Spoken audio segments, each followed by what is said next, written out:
the Sparkle Artist time to shine sa pagpapalipad ng slime. Mga boteng patapon, ginamit sa laruan na tuloy-tuloy ang aksyon. May fountain na tayo. Hindi nalalantang bulaklak, gawa sa gamit na nakakalat. Fill in the blanks sa paghula, paunahan. Sean, abangan martial arts na astig, talagang nakakayanig. Ay!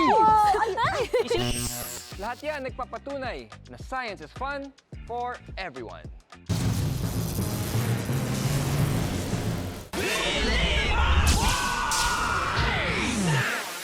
Mga ka-I-Believers, it's time for another exciting Believables Challenge. Tama ka dyan, Marco. At syempre, dito ulit natin yung gagawin sa Goodtopia! At nagbabalik ang Team Zoju! At syempre, kumpleto rin kami.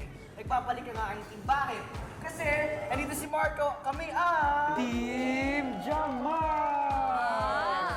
Ganun ah. I-Believers, assemble na! Assemble! Ito ang Slime Catapult Challenge!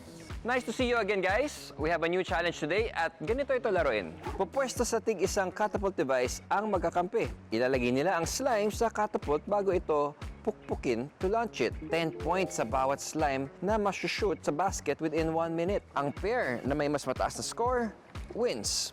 In 3, 2, 1, go! Ay, okay. Dapat ito may timing ka, saka yung balance talaga ng pagpalo mo.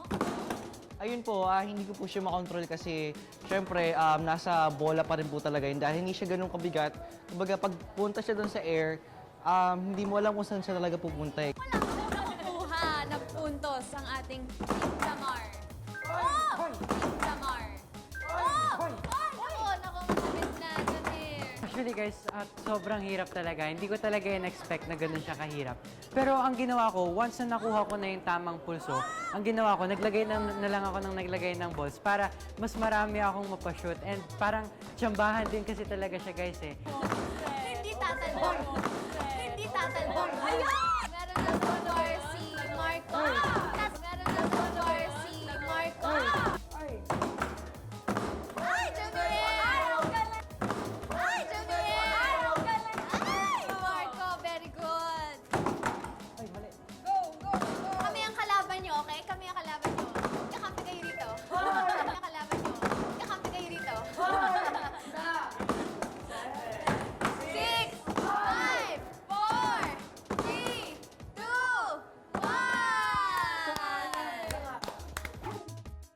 1! Oh, ready na ba kayo? Ready na kayo? Ready na. Okay. 3, 2, 1, go! Okay. Oy, sayang!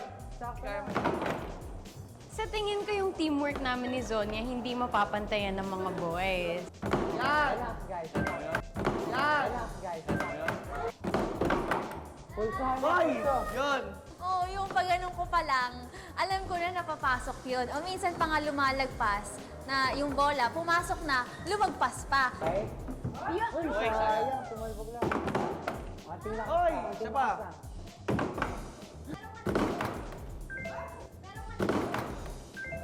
Oy! Nice. Meron. Dalawa na. Dalawa na. Dalawa na. Ayan. Uy! Uy! Nice one, nice one. 40 na lang, guys. 5, 4. Isa pa, kaya pa, isa pa. 2, 1. Sayang. At Kuya Chris, i-announce namin ang nakakuha ng 50 points. Oh! Siyempre, walang iba kundi ang Team Jamar!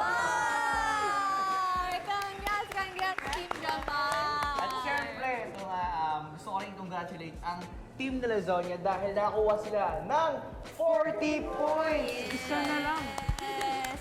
Maraming klase ng catapult gaya ng lever catapult sa challenge natin. A lever is a simple machine na binubuo ng matigas na beam at fulcrum or point kung saan gumagalaw ang beam. Nasa isang dulo ng lever yung slime ball. Walang nakapatong sa kabilang dulo ng lever. Pero nung pukpukin ito ng martilyo, umangat yung kabilang dulo. At sa lakas ng puwersa, lumipad yung slime papunta sa baskets. Mas malakas ang puwersa, mas malayo ang trajectory or path ng slime. Kung mahina ang pagpukpok, hindi aabot ang slime. At kung masyado namang malakas, lalagpas. Dapat sakto lang yung force para ma-shoot ang slime sa baskets. Madalas natin nakikita ang lever sa mga seesaw sa children's playground. Pero ang dalawang ito, mga eksperto. Kaya huwag niyong gagayahin. I believe. Grabe, ang saya talaga pag maganda yung game. Totoo yan, pero it's more fun pag walang pikunan at enjoy lang, di ba? Yes, and we want to thank Gutopia North EDSA dahil nagka-chance na naman kaming magkaroon ng masayang challenge ngayong umaga. Yan, tama yan. At syempre, marami pang mangyayari. Kaya abangan nyo lang kami. Ito lang yan sa... I believe! Nice! Alright! I Believers, please welcome back Trick Striker Action Academy, headed by their training director, Dan Juan, Black Belt Cookie World Taekwondo, and Philippine Taekwondo Association member, Jan Philip Bacani. Thank you, Kuya Grace. Hello. Philip, sino-sino ba ang mga kasama mo sa Trick Striker Action Academy? Baka pwede mo sila ipakilala sa amin. First is the wushu specialist of the team, si Aki Dayan. Second, he's the 2022 gold medalist in creative weapons form, Lupo Basilio. And last but not the least, last year lang, 2023, 3 gold medals in 3 categories. 16-year-old Daniel Batones. Wow! 16-year-old pa lang siya. Wow, grabe. Curious lang ako, ano yung kaibahan ng ginagawa niyo versus sa ibang martial arts? Basically po, it's a fusion of traditional martial arts and modern creativity. So halimbawa po yung taekwondo, wushu, capoeira, we incorporate different kicks and flips and we make it more of a performance. Ano naman po yung martial arts tricking? So, martial arts tricking po is a discipline, a combination of kicks, twists, and flips from acrobatics like taekwondo, gymnastics, wushu, and capoeira. Philip, alam ko may hinanda kayo na hindi pa namin napapanood kanina. Ano ba yung weapon na yan? Eto. Ang tawag dito ay Hamas. Paano ba ginagamit yan? Pasample naman? Oo nga, baka Oo, naman. pwede ba? Sige nga.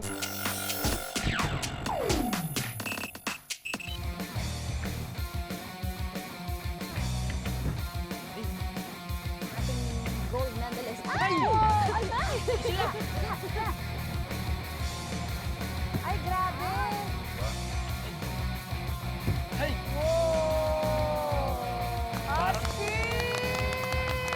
Sige, try lahat. Ah, sige, Oh, sige. bigyan mo basic steps. Beginners, isa muna po tayo. Ay, Sige, ay. sige. So, Ate Sonia. Ako, sige, sige. Hoy! Go! 1, 2,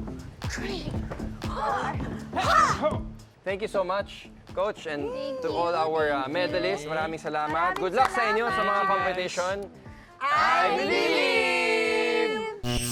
Kakaiba ang martial arts na napanood natin kasi nakafocus ito sa CMX or Creative, Musical, Extreme Forms. Isa-isahin natin. Sa creative form, gumagamit ng modern martial arts techniques at pwedeng gumamit ng weapon.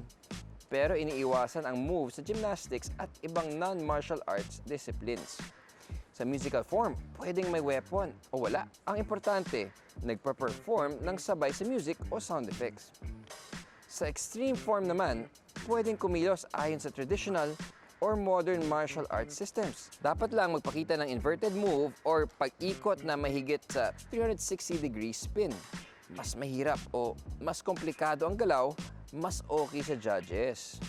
Sa Pilipinas, ang pasimuno ng Trick Striker Action Academy ay si Jerome Kalika, isang wushu gold medalist sa 2001 SEA Games and Muay Thai gold medalist sa 2019 SEA Games. Naging stuntman din siya sa TV at pelikula gaya sa Kapuso teleseries na Asian Treasures at Totoy Bato. So, hindi pala kailangan maging violent ang martial arts, kundi creative at musical din. I believe. Ay, believers, alam nyo ba kung saan ginagamit ang karit or kama in Japanese? Props lang ito kasi pang martial arts. Pero ganito rin yung tunay na karit. May blade lang or matalim na bagay katulad ng kutsilyo. Ito yung ginagamit ng mga magsasaka natin para sa pag-aani ng mga palay. Panggapas o pangputol ng mga stalks of rice para may ma-harvest tayong mga bigas. Salamat sa karit, may rice tayo. Ay, believers, dahil alam nyo na kung ano ang gamit ng karit, sabayan nyo ako. Alam na this. Guys, ano pwedeng gawin sa empty mineral water bottles? Siyempre, i-recycle. Gagawa tayo ng looping water bottle fountain. Tatlong water bottle. Yung una, pahigain natin, butas dito. Dalawang butas. Okay? Tapos idudugtong natin sa second water bottle na may butas din. And then the third water bottle, nilagay natin sa taas. Okay. Tapos ididikit natin sila using these straws. And then, ito na, magic. Magic. Okay. Ito na ang ating water bottle. Ate Shai, ano yan? Hay, ano nga ba to, Kuya Chris? Parang Yung wheel. wheel, oo nga, no? Oh, sige, lagay natin dito. Adjust na lang natin mamaya. Depende sa bagsak ng tubig. So ngayon, meron tayong colored water para makita natin yung kung paano mag-flow ang water. So, thank you. Very well sealed. And then, Ang ganda ng kulay. pag napuno na itong sa baba, Ayan na! yan. Ayun, lumilipat. Kailangan natin siya. Umakit, Oo, itutulak na yung water, pumunta dyan sa next na opening. Kailangan natin i-tilt ng ganyan para lumipat muna yung tubig kasi wala pang panulak eh. Ayan, so medyo marami-rami na yung nalipat natin from this bottle to this bottle. Now, Okay. Ayun! so may looping fountain toy na tayo. Ano masasabi nyo? I believe! Ang ginawa nating experiment ay isang variation ng Heron's Fountain. Isang imbensyon ng 1st century Greek mathematician at engineer na si Hero of Alexandria. Nung magsalin tayo ng tubig, unang napuno yung boteng nakahiga sa ilalim. Nung nagdagdag tayo ng tubig dun sa top bottle, lalong nahulog ang tubig nito sa bottom na bottle o yung nakahiga sa mesa. Kanina hangin lang ang laman nito pero ngayon nagkaroon na ito ng tubig. Kaya naman, na-displace o natulak ang hangin mula dun sa bottom na bottle papunta dun sa nakatayong bote. Lalakas ang air pressure doon kaya matutulak naman ang tubig sa bote sa ibabaw, dun sa top. Dahilan para bumaba ulit ang tubig dun sa bottom bottle at mauulit ang cycle. Nakakatuwang panoorin ang ganitong water loop pero katagalan ay titigilin ito kasi hindi ito non-stop or perpetual motion machine. Imposible yun dahil hindi sumusunod sa laws of physics. I believe! I believers! Mag-exercise tayo ng utak tuwing umaga ng linggo dito sa Brain Bender! Okay, may ipapakita akong words sa LED wall natin. Okay? So you have to fill in the missing letters to complete the phrase. Ito na. Question number 1. Okay. Sean, 5, 12 months in a year. 4. Bumabawi, Answer, bumabawi. Let's go! Ayan! 1 point pa lang 1 naman. point, ha? Okay. Nakakabot pa tayo. Question number 2, pasok. Sean, 5. 26 letters in the 4. alphabet. Wow! Very good. Galing mo naman! The answer is... Yan. Bumabawi si Sean. 26 letters in the alphabet, 2 points for Sean. Question number 3, pasok. Donya, 5, 8 planets in the solar 3. system. Galing! Alright! Yay, nakaisa din. Good job! Dati, nung bata tayo, or at least ako, 9 planets ang meron sa solar system. But in fact, it's actually 8 because Pluto is now considered a dwarf planet. Question number 4. At di mag-taito. Pasok! Ano yun? 100. Oh. Sean, 5, Water boils 4, at 100 degrees. 3. Answer reveal. Hindi ko nga alam yun eh. Oo nga. 100 degrees ano? Celsius. Are you sure? Yes. Okay. Pisa very ito Celsius. eh. Tama pala, pisa ito. Grabe ka na, Sean. I definitely believe. Try natin. Okay. Question number 5. Pasok. Panalo na kayo. Bigyan nyo na sa akin Bilang to. yung sweet Pa- Go for it, Sean. Water freezes at 0 degrees. Oh my God! Answer reveal. Mukhang tama naman. Galing, Water galing. freezes at 0 degrees. Araw ko ngayon! Our winner is Sean. Thank you, thank you. Thank you Good po, job, thank you po. Sean. I believe! Tulong po! Gusto ko sana ng bulaklak sa bahay, kaso kapag fresh flowers, ang mahal na, mabilis pang malanta. Hello, Nanay! Relax lang po kayo. Ito na ang Art Hack Attack! At alam niyo naman na marami sa gagamitin natin dito ay nagkalat lang sa bahay natin. Di ba? Gaya nitong toilet paper, itong mga hair accessories, meron din tayo mga barbecue sticks dito, may makeup brush, at ito ang ating makeup, ang blush on. Mga lumang base, meron tayong glue at glue gun. At ang una lang natin gagawin ay pumutol tayo ng tissue, ng sheets ng toilet paper. Tapos pagpatupatungin natin. So ako, ang kinuha ko tatlong putol na tig-dalawa. So ayan gagawin natin. Tatalian natin siya sa gitna. Spread natin yung sheets. Ganito na siya. Ayan. So pag na-spread nyo na lahat, ganito yung kalalabasan niya, I believers. Pipinturahan ngayon natin.